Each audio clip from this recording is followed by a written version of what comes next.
네, 권선생님 감사합니다. 범아의 운후의 한국인식이라는 주제로 오늘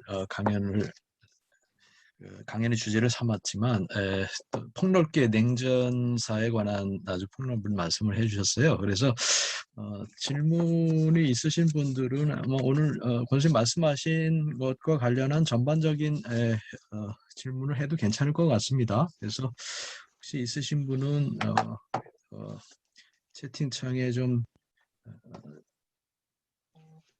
지원해 주시면 제가 발언 기회를 드리도록 하겠습니다.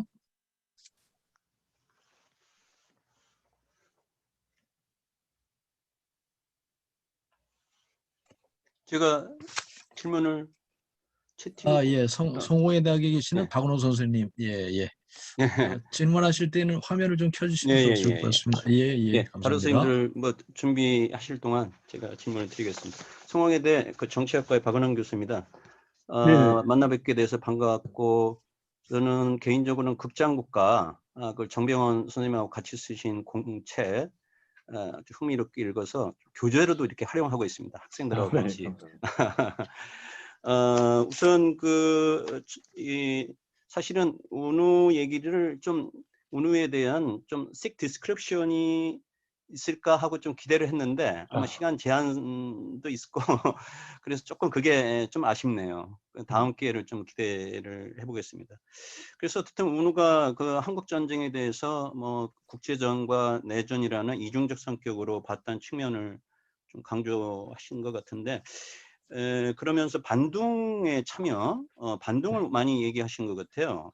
그래서 일종의 탈식민화, 제3세계에서의 탕을 식민화 과정에서의 그 반둥 회의의 성과, 그것은 제3세계주의의 출범, 이렇게 이제 보시고 그 맥락에서 운우의 이 입지와 그 당시의 국제관을 얘기하신 것 같은데, 저는 이를테면 그 당시가 버마가 내전 상황이었다는 걸 이제 선생님께서 얘기하셨고, 근데 그 내전이라는 것은, 분명히 뭐 공산 반군도 있었지만은, 당시 그 소수 네, 민족과 중앙정부, 즉 네, 버마족 중심의 중앙정부와의 내전이었는데, 그것은 크게 보면은, 또 달리 새로운 각도에서 보면은 이미 이 영국으로부터의 탈식민화 과정이었지만은 소수 민족의 입장에서 보자면은 또 다른 식민지와의 대결장이었다는 거죠.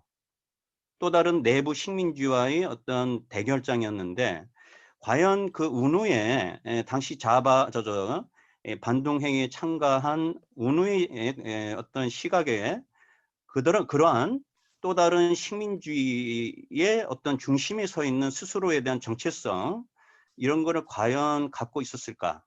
그래서 현재 어떤 버마의 어떤 내전 상황이라는 것도 이 문제가 해결되지 않은 소수민족의 입장에서 볼 때는 여전히 중심부의 식민주의 연장선상에서 저항하는 어떤 맥락에 있는 거죠. 그래서 그런 거에 대한 이제 평가는 어떠신가 이렇게 생각이 들고, 그래서 저는 이 반둥회의가 갖는 의미가 상당히 제3세계주의의 론칭, 이래서 좀 의미가 같지만은 이 제3세계주의가 스카로노도 그렇고 또 운우도 그렇고 등등 나세르도 그렇고 일종의 이 제3세계주의가 소수 종족과 시민사회에 대한 어떤 또 다른 정복자의 모습을 띄우는 일종의 국가주의로 경도되는 이런 맥락을 같이 잡아야 되지 않겠는가라는 생각이 들고요. 그러면서 또 하나는 그 한국전쟁과 관련해서 중국의 역할을 얘기했는데, 오히려 그 반동회의 선생님께서 얘기하셨지만은 주은내가 참가하지 않았습니까? 그리고 제가 기억하기로는 주은내는 중국을 일종의 제3세계의 일원으로서의 정체성을 공공연하게 이제 얘기를 했다고 기억을 하고 있는데, 그런 점에서 한국 전쟁은 중국으로 볼 때는 이 세계의 어떤 입지를 공고화하는 걸 좀과 달리 오히려 제3세계 쪽으로 넘어가는 그런 어떤 과도기로서의 어떤 의미를 우리가 갖는 것으로 이렇게 정의 내려야 되는 게 낫지 않을까. 오히려 이 세계의 어떤 입지를 다지는 것보다도 제3세계로의 어떤 들어가는 문턱으로서의 그것을, 물론 이제 아까 말씀드렸지만 그 제3세계주의가 국가주의로 경도되는 그 측면에 대해서 우리는 봐야 되지 않을까 이런 생각이 듭니다. 자, 요까지 뭐 질문 겸 말씀을 드렸습니다. 이상입니다. 뭐 다른 관련된 질문이 있으시면 하시면 좋겠습니다.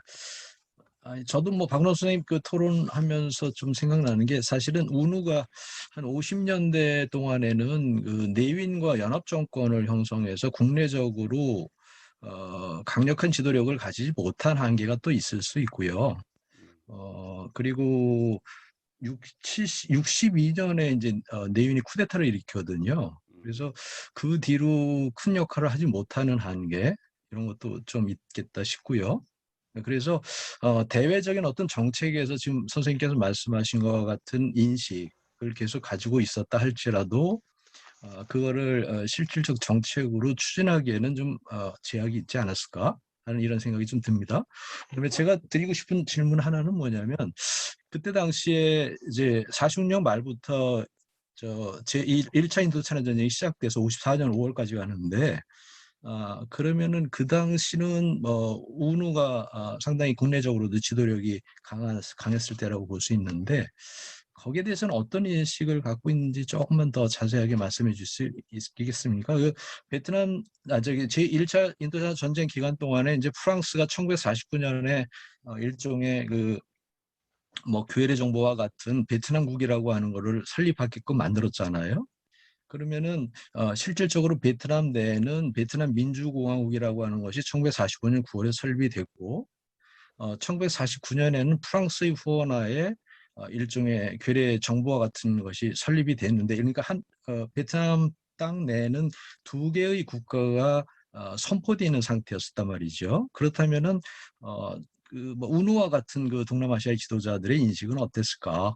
뭐 그런 게 또 좀 궁금합니다. 네. 또 관련된 질문이 있으시면 함께 답하시면 좋을 것 같은데 질문 있으시면 좀 해주세요. 일단 저 지원하는 분이 없으니까 일단은 여기까지 해서 선생님 말씀 듣고 또 그 사이에 질문이 있으면 또 받도록 하겠습니다. 네, 권 선생님.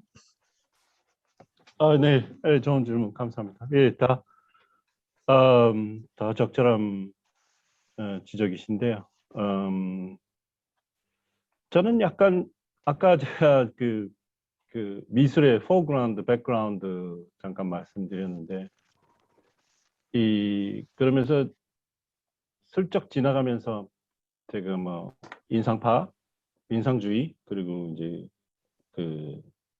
입체주의로 가는 그 모더니즘 말씀드렸는데 여기도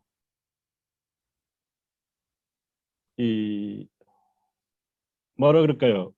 예를 들어 그 박은원 선생님이 말씀하신 중국의 이제 뭐 리버럴 세력에서 보면은 제2세계에서 제3세계로 턴을 하는 근데 그것을 이제 약간 뭐라 그럴까요? 좀 약간 큐비스 시각으로 보면은 어떨까 하는 생각이 듭니다. 그러니까 그 제2세계 예를 들어 뭐 헝가리나 불가리아 예 혹은 북한 내 입장에서 보면은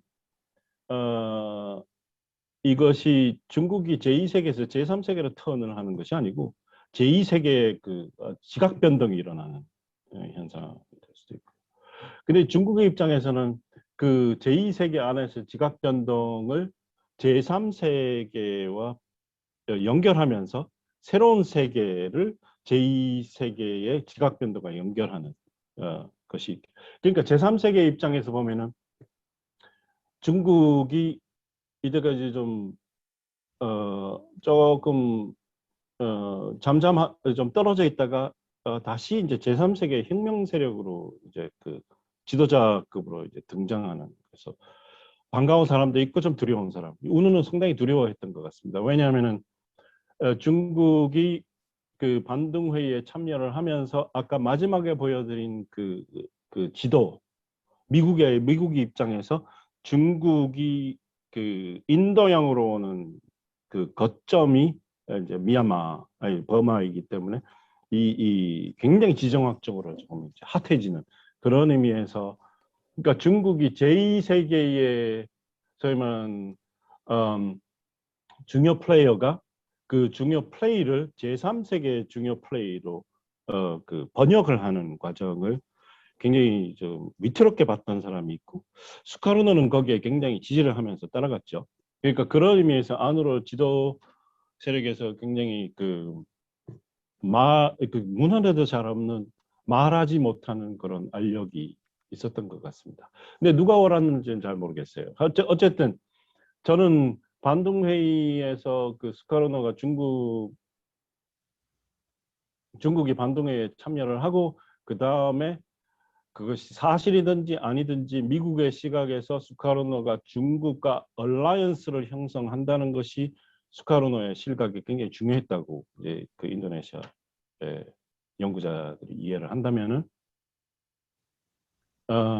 중국이 당시 상황에서 자신의 그 제2세계 안에서의 입지 때문에 그 반동회의에 전격적으로 참여하는 것이 잘한 것인가 아닌 것인가, 그것도 잘 모르겠습니다. 과연 그것이 참여함으로써 제3세계 20세기 후반에 제3세계 운동에 긍정적으로 작용을 했나, 아니면 지정학적인 관계에서 굉장히 파괴적인 요소가 있습니다. 잘 모르겠습니다. 그래서 그 부분은 제가 할 수 있는 영역이 아니고 앞으로 좀 좋은 책이 하나 나와야 돼, 그쪽으로. 근데 그거를 좀 우리 한국에 있는 학생들이 좀 했으면 좋겠는데. 왜냐하면은 제가 아까 서두에 말씀드린 것처럼 지나가다 보니까 한반도가 여기에 빠져 있는 것이 너무 재밌어요. 참여한 사람은 너무 많은데, 그리고 참여한 사람들의 의견도 분분한데, 빠져 있는 사람, 그 앱센스의 공간은 누가 좀 다루어줬으면 하는 것이죠. 그러니까 결국 지금 박 교수님 말씀하시는데 중국의 제3세계로 턴은 yes, but no. 이거 어디서 보느냐에 따라서 그게 다르다. 그리고 중국은 그거를 분명히 이해하고 있었고, 북한도 평양도 그거를 잘 이해를 하고 있었죠. 그 한편으로는 중소 분쟁 안에서의 중국의 턴을 이용을 했고, 또 하나는 자기가 중국보다도 더 프로액티브하게 제3세계의 지도자가 되려고 그때부터 시작을 하는 것이고, 그러니까 북한도 그거를 잘 이해를 하고 있었습니다. 북한의 제3세계 입지는 한편으로는 중소 분쟁, 한편으로는 제3세계. 그래서 계속 그 소위 말하는 줄타기를 하는 그런 앰비규이티. 근데 중국은 그것을 이쪽에서 바라보면은 이 세계의 변화, 저쪽에서 바라보면 제3세계의 또 큰 사건. 근데 중국은 그 북한과는 달리 그것을 굉장히 좀, 물론 다들 그렇다고 하면 할 말이 없습니다만, 제 생각에는 중국의 반동회의 참여 과정은 그 제3세계 운동에 대한 것이 이제 70년대 들어가면 굉장히 중요한, 그리고 요즘 들어오면 굉장히 좀 그 역사가 중요한 역사긴 한데, 시작은 제3세계보다는 그 2세계에서의 자기 입지, 중소 관련해서의 입지가 굉장히 중앙이 아니었나.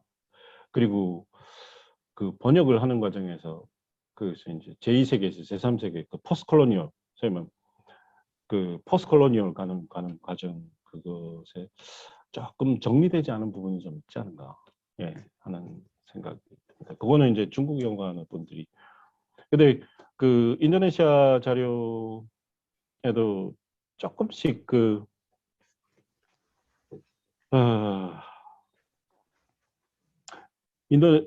인도네시아 민중들이 그 주은내가 사실 외교를 잘하지 않습니까?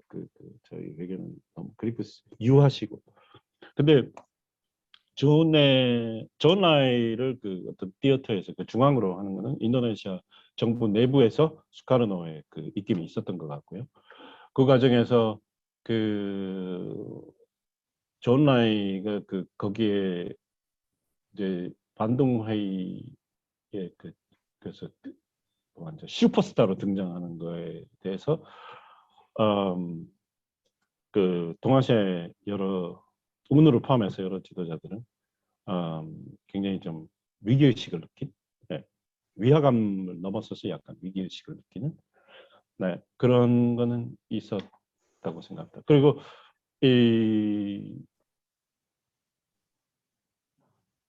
제가 딕테이스 크리스 말씀하셨는데, 이거는 이거는 좀 이렇게 역사학이나 정치사 하시는 분들이 해주셔야 되고, 이제 저희 같이 이제 예, 역사를 좀 이렇게 개념사적으로 하는, 예, 그래도 이제 그라스루트 중심으로 하는 제가 어떻게 이제 북한 연구도 그거는 그라스루트하고는 전혀 관계 없는 건데 어떻게 하다 보니까 이걸 하지 않을 수가 없으니까 하는, 그러니까 뭐 그래서 어떤 컨셉트를 만들기 위해서 하는 것이기 때문에 그 후속 작업은 우리 역사학에 훈련받은 분들이 좀 해야 되는 것 같고요.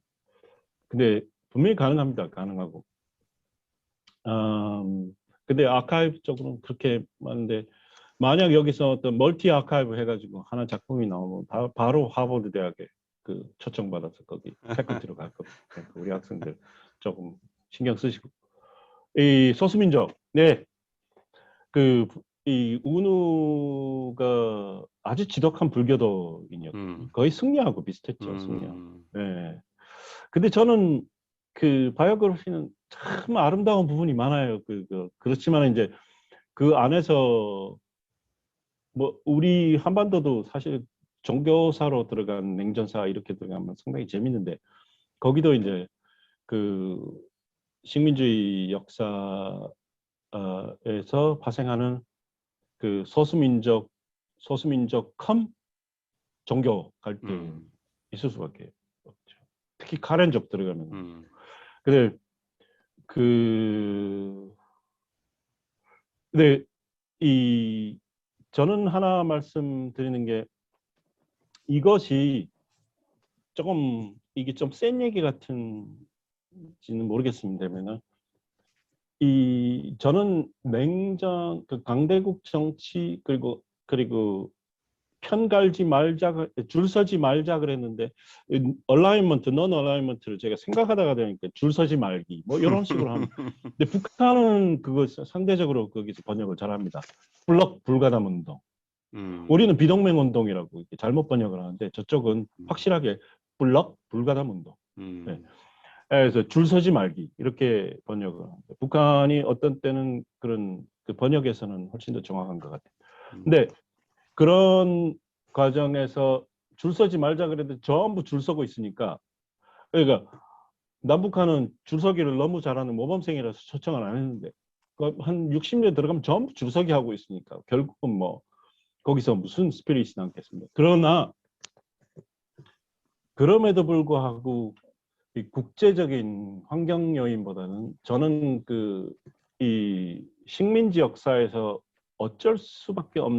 나올 수밖에 없는 셀프 디터미네이션과 내정 불간섭 원칙을 혼용하는 그 상황.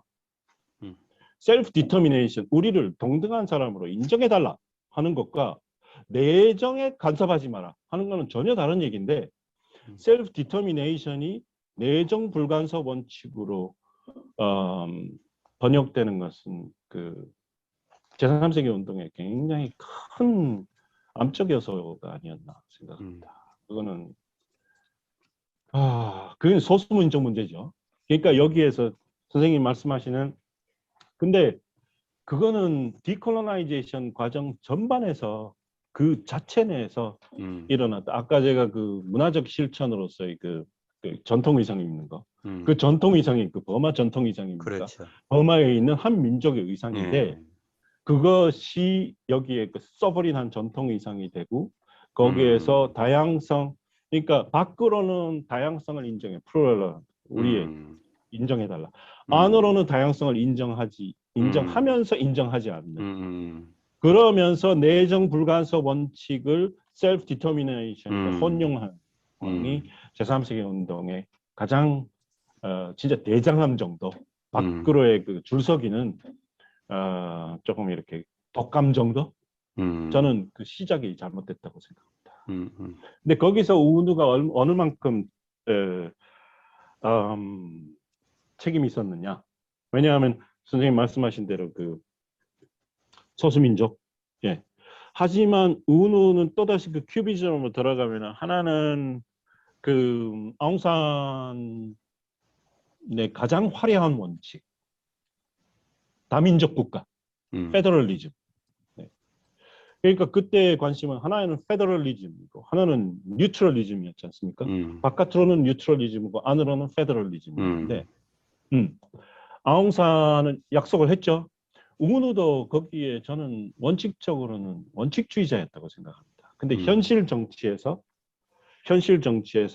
어쩔 수가 없었던. 근데 그 똑같은 원칙과 그 프래그매티즘의 그 갈등, 그러면서 그 프래그매티즘을 선택을 하고 원칙을 일단 뒤로 빼는 것이 수키 여사가 똑같은 것을 했고요.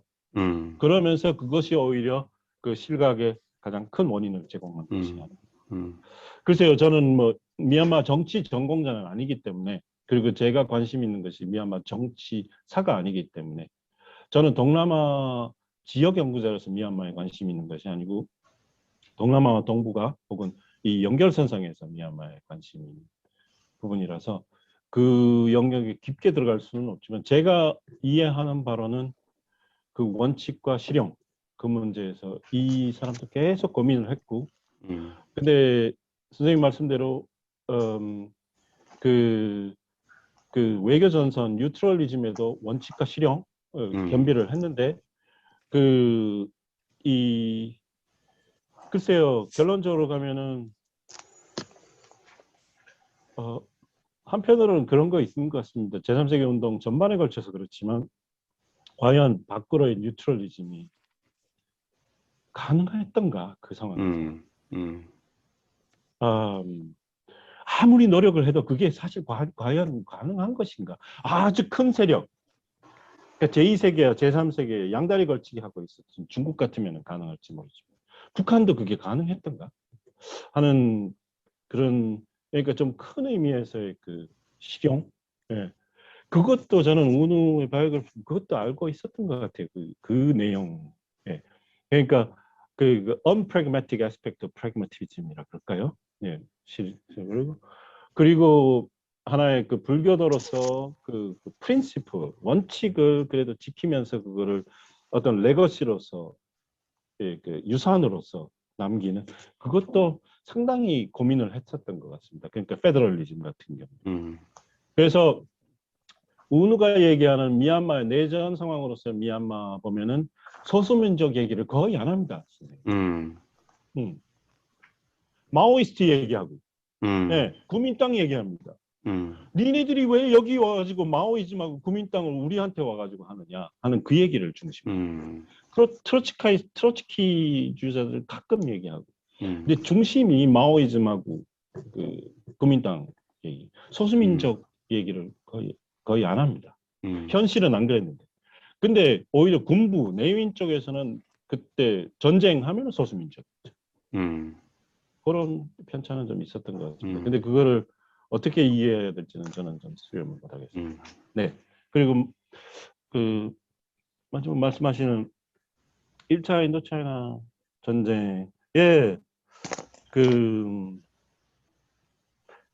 1차 인도차이나 전쟁이 요즘 그 베트남 전쟁 연구에서는 완전 그 2차 인도차이나를 소위 말하는 베트남 전쟁은 저기 물 건너 갔고요. 그 좋은 작품들이 아직 나오고 있기는 있습니다만 주로 중요한 작품들이 이제 베트남 사람이 얘기하는 쩡밥. 그 쩡미는 안티 아메리칸 워고, 쩡밥 그러면 안티 프렌치 원데, 요즘 그 미국 학자들도 그렇고 베트남 학자들도 그렇고 쩡밥 여기에 완전히 꽂혀 있습니다. 그리고 재미있는 작품들은 전부 이쪽으로 나오는데, 메칼 선생이 아주 훌륭한 역사, 그분이 이제 재작년인가 출간한 The First Vietnam War, 그 내용 보면은 제1차 인도차이나 전쟁이 밖에서는 시각이 두 개로 갈라져 있지만 안으로는 하나의 전쟁이 아니고 안으로도 시각이 두 개로 갈라져 있습니다. 하나는 내전적인 시각을 갖고 있던 사람들이 많고, 또 이것을 포스트 콜로니얼 리버레이션 워로 생각했던 사람들인데, 이 두 세력이 공존하고 있었고, 그리고 사실 그 농촌 지역으로 들어가면은 그때 상황이 2차 베트남 전쟁의 상황과 거의 흡사할 정도로 폭력적이었다 상황. 근데 그 폭력은 양쪽에서, 물론 그 양으로 구분할 수는 없습니다. 하지만 그 내전적인 상황이었다는 그것이 있고, 또 바깥으로 들어가면은 이제 그 1차 인도차이나 전쟁의 의미에서 그 이제 그 제일 중요한 요즘 연구들이 제일 중요한 연구들이 이제 그 왜 불란서가 하는 그 콜로니얼 워를 미국이 받느냐 하는 그것을 이제 그 문제에서 그러니까 이제 1차 그리고 이제 불란서 쪽에 크리스토퍼 고샤 같이 이제 불란서 1차 대전 1차 베트남 전쟁 연구에서 아주 정말 훌륭한 그 프랑스 출신 카나다 사람들. 왜냐하면 프랑스도 아직 1차 인도차이나 전쟁, 알제리아 전쟁 쉽게 얘기할 수 있는 그런 분위기, 물론 자유로운 분위기긴 한데 거기서 텐이었다고 뭐 이렇게 하려면 아직 좀 껄끄러운 부분이 있죠. 예를 들어 뭐 케냐나 나이지리아에서 콜로니얼 마사커, 그 콜로니얼 바이런스 연구한 친구들은 그 텐이었다는 게 그 메이저 유니버시티 아직 좀 미묘한. 근데 그래서 전부 이제 카나다를 건너가서 하는 이분들 그 연구를 보면은 그 프랑스가 이게 리콜로나이제이션 과정이었는데 밖에서 볼 때는 그렇죠. 그리고 거기서 리콜로나이제이션 과정에서 엔티 커뮤니즘은 그냥 립 서비스로 얘기해야 돼. 과연 그렇게만 했느냐? 그럼 프랑스가 그 인도차이나 전쟁으로 가는 것이 리콜로나이즈 과정이었느냐 아니면 그것조차도 미국의 대리 전쟁이었느냐 하는 그 논의가 아주 굉장히 분분합니다. 그래서 저는 잘 모르겠어요. 저는 잘 모르겠고 그 사료로 들어가는 분들, 근데 이제 연구하는 분 중에 제가 하는 방식은 이야기를 들어서 좀 센서블하고, 그리고 제가 그 글을 좋아하고 그 사람을 좋아하는 사람의 얘기를 따라가는 거. 저는 잘 모르겠어서. 그러면 그 1차 인도차이나 전쟁이 콜로니얼 워였느냐 아니면은 콜드 워였느냐 하는 그런 면에서 이제 그러면은 2차 인도차이나 전쟁은 미국이 프랑스에서 대신해 가지고 하는 것은 그러면 어떻게 이해를 해야 되느냐? 그러면 그 안에도 그 콜로니얼 혹은 포스트 콜로니얼 측면이 있었느냐 하는 그런 논의에서 이제 운우로 오는 것이 재밌는 것이 이 해결 안 되는 그 굉장히 시각들이 운우 같은 사람으로 오면은 어떻게 되느냐 하면은 이 운우의 특히 그 운우 뭐 많이는 안 나옵니다만 제가 이제 제목을 홀로코스트 오라고 얘기를 한 것이 해결이 잘 안 될 때, 그 1차 인도차이나 전쟁하고 한국 전쟁의 그 성격도 상당히 다른 면이 있는데 또 흡사한 부분도 있고, 해결이 잘 안 될 때 그 생각하는 사람의 입장으로서 그 뒤에 누가 있느냐, 그리고 성격이 어떠느냐, 이거를 넘어서서 현장으로 가는 거.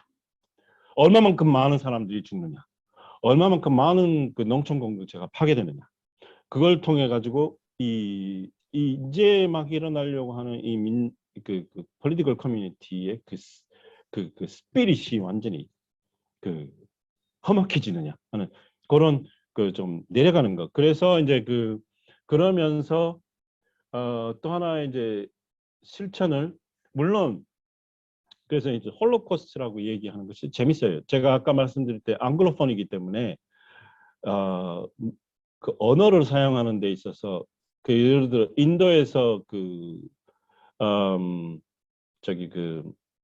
훈련받은 지식인들이 영국이나 미국으로 오면, 특히 미국으로 가면 미국 사람들보다 그 글을 더 수위하게 쓰듯이 훈련을 너무 잘 받았기 때문에 운우도 글을 쓰는 거 보면은 굉장히 수려합니다. 그때 홀로코스트라는 개념을 들여오는 이유가 이거를 한편으로는 좀 더 넓은 시각에서 보는 거. 그러니까 제가 아까 말씀드린 팔레스타인 얘기에서 그러니까 1945년에서 딱 잘라가지고 끝나는 것이 아니고 그때 2차 대전과 그 전후 과정에서 그 유럽과 아시아 그리고 아시아 여러 지역에서 일어나는 일들을 그 대중들에게 전달할 때 혹은 바깥으로 전달할 때 우리의 얘기를 너무 깊게 하는 것이 아니라 그것을 하나의 공감대를 형성하기 위해서 그 개념을 그렇게 들여오는. 그러면서 이제 1차 대전, 1차 인도차이나 전쟁과 이제 한국 전쟁의 그 결결의 차이들이 물론 상쇄되는 부분이 있죠. 하지만 미얀마의 입장에서 이 둘을 보라. 안으로 들어가면 복잡해. 하지만 이 둘을 보라. 근데 우리가 해야 될 일은 이 둘이 우리의 이웃이 겪는 이 홀로코스트를 45년 이후에 새로운 홀로코스트를 어떻게 우리가 피할 수 있을 것인가 하는 그런 면에서 그리고 이제 그걸 통해 가지고 그거를 읽는 앙글로폰 사람들은 거기에서 홀로코스트라는 개념이 들어가기 때문에 거기에서 어떻게 딴지를 건다는 것이 조금 상대적으로 어려워지는 거. 그러면서 여기서 일어나는 일을 하나의 보편의 인간의 조건으로 하려고 하는 그런 의미에서는 이 사람이 미얀마 민족주의자이면서 굉장히 그 영국 식민지 교육의 훈련을 리터러처 훈련을 많이 받은 사람이고 랭귀지로 그리고 세 번째는 그 어떤 불교도인으로서 그러니까 그 불교도라는 것이 소수민족과 갈등이 있는 그런 의미가 아니고 그냥 자신이 선택한 그 종교 불교도인으로서 어떤 유니버설리즘 그러면서 그런 어떤 컨시언스 문제 그런데 굉장히 이제 두 가지로 얘기할 수 있는데 그것에 굉장히 그것을 내재화했던 사람일 수도 있고 또 한편은 그거를 굉장히 인스트루멘탈라이즈한 상황인데 그 두 개 다 있었던 것 같아요. 근데 나이가 들면서 점점 더 이제 수기 여사가 그렇듯이 나이가 들면서 이제 점점 고립되면서 이 불교적인 측면이 점점 더 강해진 것이 아닌가. 네. 근데 하나 그냥 사담으로서 90년대 이제 스키 정부가 처음 이제 그 총선에 이기고 그 쿠데타를 겪었을 때 그때 하나 제가 잘 모르는 상황에서 제가 그냥 좀 더 알아야 되겠지만 그러니까 여러 미얀마 쪽을 오랫동안 관찰했던 특히 해외 기자들 얘기로는 그때 운우가 스키 여사에게 연합하자 했는데 그때 이제 스키 여사 쪽에서 그러니까 옛날 사람은 옛날의 역사에 있으라 했던 그래서 이제 거절을 한 그 상황이 참 안타까운 사건이 아니었나.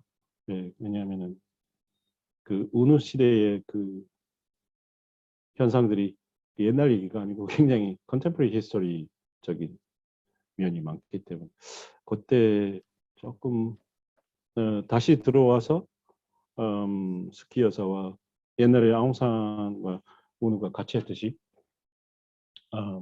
이 좀 얼라이언스가 형성이 됐었으면 좀 상황이 달라졌지 않을까 생각도 들어요. 그거는 뭐 저희 개인적인. 근데 미얀마로 오랫동안 저 내일 또 누구를 만납니다만 그분도 좀 그때가 굉장히 안타까운 사건이 아니었나 얘기를 하시는 것 같습니다. 네, 그 정도로 하겠습니다. 네, 감사합니다. 우리 학생들이 관련된 자료들을 요즘 좀 대학원생들이 읽고 있다고 합니다. 그래서 학생들 중에서도 질문이 있으면 주저하지 말고 좀 해주시면 좋을 것 같아요. 그래서 그 생각하는 동안 현신의 선생님 좀 해주시겠어요? 지금 시간 원래 예정된 시간이 5시까지인데 지금 거의 5시 다 돼가고 있어요. 그래서 좀 짧게 해서 질문과 답을 진행하는 게 좋을 것 같습니다. 네, 현 선생님, 네, 질문해 주십시오. 제가 일단은 너무 강연 너무 감사드립니다. 오랜만에 뵀는데도 여전하시네요. 네. 제가 그러니까 일단은 정말 강연은 정말 선생님다운 강연이었다. 앱센스를 통해 가지고 한국 전쟁이, 그러니까 제3세계 운동에 미친 영향을 보신다는 게 귀신을 연구하신 선생님의 전작 연구들과 약간 맞닿아 있는 면이 있어서, 그러니까 눈에 보이지 않는다고 해서 일어나지 않는 일이라는 어떠한 명제를 확인시켜 주신 것 같고, 한쪽에 도움이 될런지 모르겠지만 저는 디아드 콜드워를 읽고 사실은 냉전사를 하기로 되게 마음을 굳혔기 때문에 다른 분들에게도 꼭 추천을 합니다. 참고로 그 책이 권은익 선생님 쓰신 책 중에서 제일 얇아요. 그래서 빨리 읽으실 수 있습니다.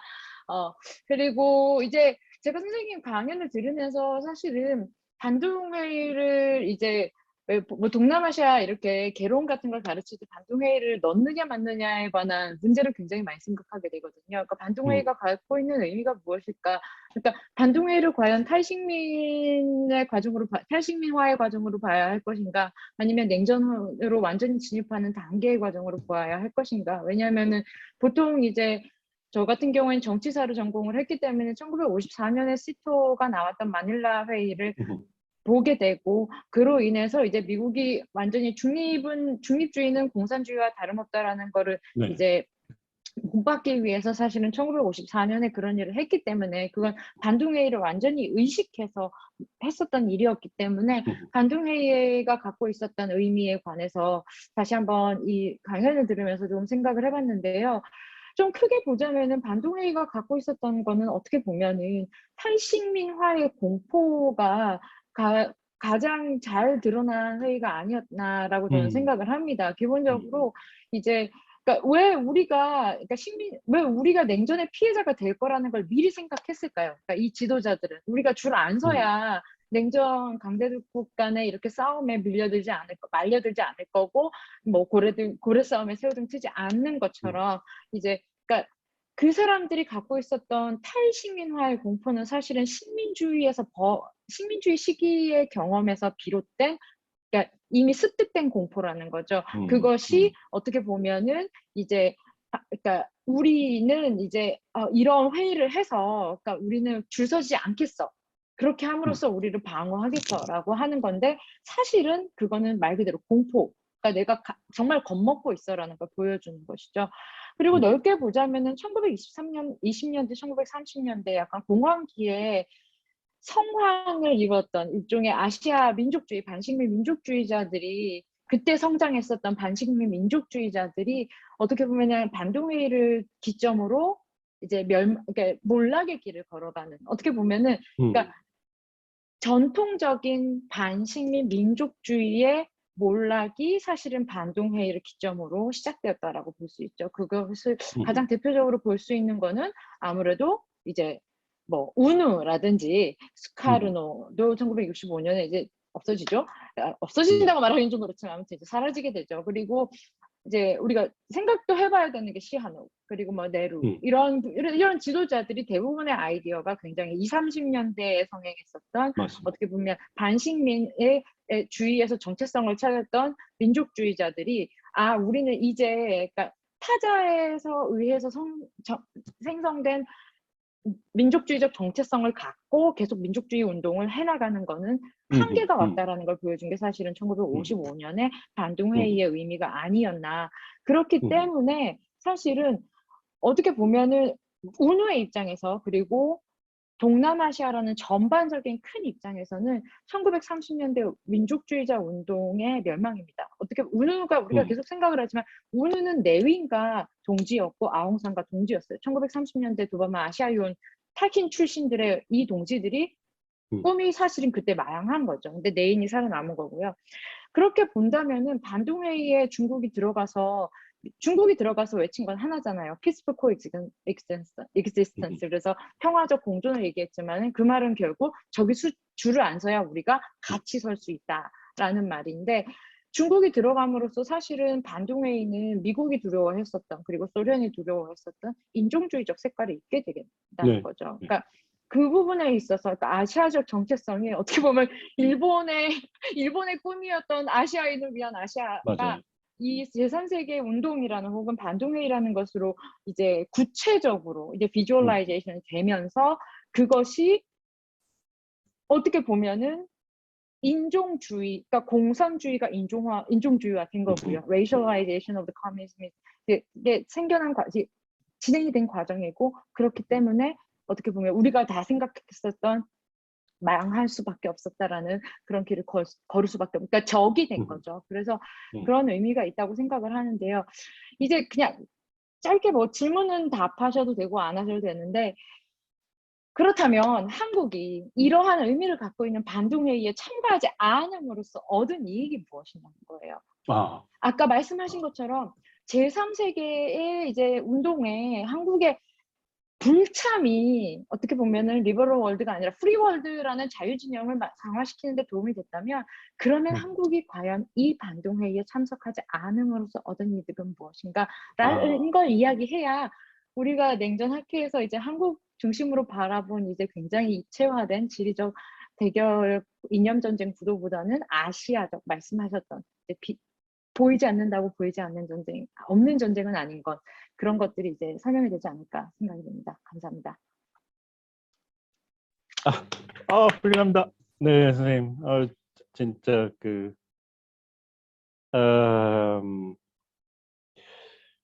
같은 걸 바라봐도 좀 뭐라 그럴까요? 좀 새로운 바람? 네, 안 보이는 것도 있지만 새로운 바람? 네. 그리고 이런 반동회의 내용도 아마 이런 것들이 선생님께서 모르겠습니다. 제가 이렇게 말씀드리면 어떻게 생각하실지 모르겠는데 일단 타일랜드라는 깊게 뿌리가 있는 에어리어 스터디즈에서 이렇게 하는 글쎄요 뭐라 그럴까요? 제가 이 느낌이 뭐냐 하면은 이렇게 여러 가지 말씀하시는데 딱 드는 생각이 다 정말 적절한 말씀이신데 이 30년대 민족주의 몰락에 있습니다. 근데 거기서 이제 또 다른 30년도에 또 다른 민족주의의 부흥? 네. 모더나이제이션이라 그럴까? 네. 그러니까 이제 이들이 이제 몰락하는 과정, 내려도 마찬가지예요. 사실은 몰락합니다. 그죠? 나세르도 마찬가지고. 예. 이 몰락하는 과정이 거의 뭐 편차는 있습니다만은 이 50년대 그 군사적인 의미에서의 냉전 체제에서 60년대 특히 이제 케네디로 가까이 오면서 토니 라텀 얘기하는 진정한 혁명은 줄안서기 뭐 뉴트럴리즘 이런 것이 아니고 어떻게 남보다 빨리 모더나이즈 하느냐 이것이 진정한 혁명. 그래서 그 책 제목이 The Right Kind of Revolution. 라탐 책은 맞는 것 같습니다. 저는 근데 하나 이제 조금 라탐 교수하고 저도 개인적으로는 좀 친분이 있는데 왜 그 동아시아에서 모범적인 완전히 줄서기 잘해서 모범으로 가는 줄 안 서기 안 하는 모범생. 예.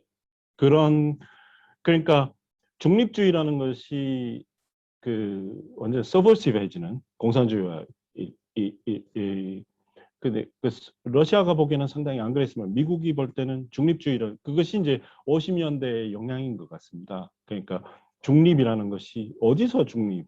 그거를 가장 잘 이해한 문학가가 몇 사람 있습니다만 최인원 선생이 그걸 가장 이해를 잘했던 것 같아요. 왜 기억나시는지 모르겠습니다. 광장에 명준이 마지막에 인도양을 가지 않습니까? 거기가 버마 근처예요. 버마하고 인도 사이. 인도양을 가다가 그리고 그때 그 배 이름이 타고르 배입니다. 타고르 타고 가다가 세상에 중립이란 건 없다. 그러면서 이제 몸을 던지는.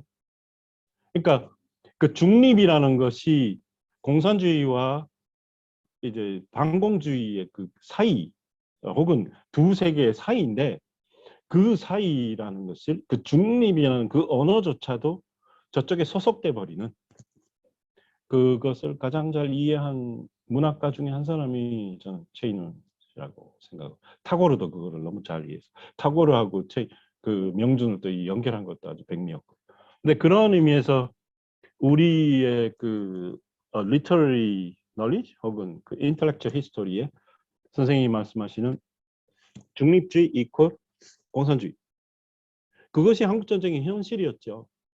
그것이 한국전쟁의 현실이었던 것은 대부분의 서울 주민들이 이쪽 저쪽도 아니고 그냥 살기 위해서 이쪽과 저쪽으로 같이 사는 중립주의로 살았는데 그들을 싹쓸이 하지 않습니까? 그들에게 테러를 가하는 것이 한국전쟁의 안으로 사회전쟁으로서의 성격. 그러니까 중립이 있는 사람들을 어떻게 청소함으로써 세계를 새로 만드느냐는 것이 한국전쟁의 현실이었고 그리고 1차 인도차이나 전쟁 상당히 그런 면도 많았습니다. 그래서 그런데 그거는 뭐 한국전쟁에서 가장 그러니까 중립 이퀄을 the other side 그거는 그러니까 어디로 가겠습니까? 어디로 가요? 그러니까 그 공포 어디로 가야 되느냐? 그 공포 그리고 한쪽으로 줄을 서면은 그 줄을 서는 게 충성을 해야 되기 때문에 저쪽을 쳐야 돼요. 그러니까 결국은 폭력을 가해야 되는 그런 상황의 공포. 그러니까 갈 길이 없는 거지. 근데 그 공포가 제가 이해하기로는 다 공유했던 거 아닌 것 같습니다. 우누 같은 사람은 공포에 살았어요. 근데 예를 들어 수카르노 같은 경우에는 공포를 몰라. 그 클리퍼드 게이츠가 잘 이해를 했습니다. 클리퍼드 게이츠가 그 수카르노 수하르토에 대한 그 아이디올로지의 컬처 시스템이라는 그 에세이가 사실은 수카르노에 대한 건데 이 공포를 몰라. 카리스마가 너무 강해서 그 폴리틱스가 너무 티아트리컬해서 그러니까 그 공포가 그리고 이제 그 나세르 같은 경우에도 공포를 몰라. 그래서 그 공포를 습득된 공포인데 근데 습득된 공포 예. 그 어쨌든 선생님 말씀에 그 60년대 50년대 말 혹은 60년대로 오면은 1930년대 그 반식미 민족주의가 몰락을 하는데 제 생각에는 다른 것보다도 전 세계적으로 있었던 그 모더나이제이션 티어리가 아니었나 하는 생각이 들고요. 거기서 이제 그 당시에 뭐 어떤 형식으로든 그 모더나이제이션 그 뭐 식민지 형식이든지 뭐 어떤 형식으로든지 그 모더나이제이션 중심 그러니까 거기서는 가장 그 당시에는 가장 모던 오거나이제이션이 군사 조직이었으니까 예. 그 군사 조직이 부상을 하고 그들 중심으로 탑다운 모더나이제이션이 일어나고 그리고 그 형식이 어떤 면에서 보면 거의 이제 일본의 형식이긴 한데 그거하고 또 조금 다르고 그러면서 이제 아시아의 그 폴리티컬 이코노미가 형성돼서 선생님이 말씀하시는 대로 제가 이게 캠브리지 대학이 그 여러 형식 여기 이제 그 경제학 엊그저께 아마티아 생 교수의 고별 강연이 있었는데 지금 연로하셔가지고 마지막에 이제 아마티아 생 그리고 이게 서아시아 출신 중에서 경제학 하시는 분들이 이렇게 가끔 저녁을 할 기회가 있으면 확실해요. 그러니까 이게 스피리추얼리즘하고 예 그리고 그 프래그매티즘 사이에서 줄을 잘 서서 혹은 줄 안 서기 하지 않고 그러니까 전혀 그 스피리추얼 하지도 않고 모럴 하지 않는 그 완전히 소울리스한 액터들이 60년대 70년대 경제 발전을 해서 잘 살게 되고 거기에 스피리추얼하고 모럴한 액터들은 결국 가서는 여러 형식으로 두들겨 맞고 부서지는 그러니까 이 어떤 스피리추얼 인테그리티하고 그걸 지키려고 아이디얼리즘, 예, 반동 쪽에서 아이디얼리스트의 또 하나의 그런 약간의 제 생각에는 문제인 것 같은데 이 줄서기를 잘해서 줄안서기 하는 사람에게 초청되지 못하고 줄서기를 잘해서 너무 잘해서 예. 그러니까 뉴트럴리즘 아예 그 단어가 없어지는 그런 상황. 그래서 소위 말하는 샌프란시스코 체제에 포함이 되면서 그 일본과 거의 일본도 줄서기를 얼마나 잘합니까? 예. 그것만큼 더 잘하는 것이고 그래서 결국은 모더나이제이션에 성공을 하고 타이완도 그렇고 싱가포르도 나름대로 그러니까 그런 의미에서 뭐 역사의 아이러니 그리고 어떤 역사가 모럴 히스토리가 있을 수가 있나마는 그 반동 쪽에서 있는 참여한 이집트 그러니까 안티 웨스터니즘이 강한 이집트 서아시아 쪽으로는 이런 완전히 60년대 70년대 악마적 경제사 예. 전혀 소울이 없는 친구들이 거기에 승자가 되는 거기에 대한 정서가 강하죠. 그런데 동남아시아로 가면은 운우 시각으로 이렇게 따라가면 그런 게 상당히 상쇄되는 것 같습니다. 그 모더나이제이션. 왜냐하면은 그때 이제 진짜 운우의 시각에서 반둥에서 한반도와 인도차이나를 바라볼 때 줄 서는 것이 문제가 아니고 줄을 안 설 수가 없어요. 줄을 섬으로써 자아 파괴가 되는 그것이 중심이기 때문에 그래서 줄서기의 중심을 두느냐 아니면 자아 파괴의 중심을 두느냐 그러니까 폭력의 중심을 두느냐 아니면 모더나이제이션 띠어리에 서급해가지고 그걸 연결해서 보느냐 하는 건 큰 차이가 있는 것 같습니다. 그래서 반동회의의 글로벌 포스트콜로니얼 세력 쪽에서 이집트, 인도, 파키스탄 그리고 이제 이쪽 동남아시아 쪽에서 이해하는 한국전 그러니까 줄서기자라는 대한민국의 입지가 상당히 좀 다른 것 같습니다. 그래서 저는 선생님이 말씀하는 인종주의, 인종주의 그것도 사실 깊지 않습니까? 안티 콜로니얼리즘 자체도 인종주의였고, 안티 웨스터니즘이라서 그래서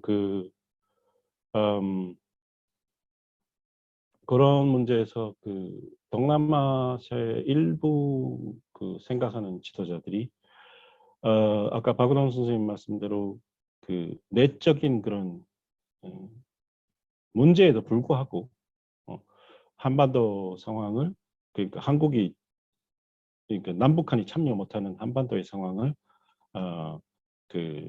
줄을 서느냐 안 하느냐 그런 문제 그러니까 약간 레이셜 이센셜리즘으로 이해를 하는 것이 아니고 이센셜리즘으로 이해를 하는 것이 아니고 홀로코스트로 이해하는 폭력의 문제로 이해하는 걸 굉장히 중요한 이해지 않나 생각합니다. 네, 그 정도로 하겠습니다. 이제 그만하죠. 네네. 예, 감사합니다. 이거 뭐 장시간 동안 선생님 좀 좋은 발표해 주시고 또 토론하는 과정에서 또 많은 아주 유익하고 재밌는 논의들이 많이 된 것 같습니다. 그래서 조금 시간이 지났는데요. 장시간 동안 발표해 주시고 토론해 주신 선생님께 다시 한번 감사의 말씀 드립니다. 어떻게 온라인으로 하다 보니까 박수도 못 치고요. 그래서 모시는 네, 좋습니다. 이렇게라도 조금 표시를 해주시면 감사하겠습니다. 네, 오늘은 여기까지 해서 마치도록 하겠습니다. 우리가 또 11월에 통차의 선생님 모시고서 또 두 번째 석학 강좌를 하기로 했습니다. 그래서 또 관심 갖고 참여해 주시면 감사하겠습니다. 네, 오늘 발표해 주신 권 선생님 감사합니다. 오늘 이상으로 마치겠습니다.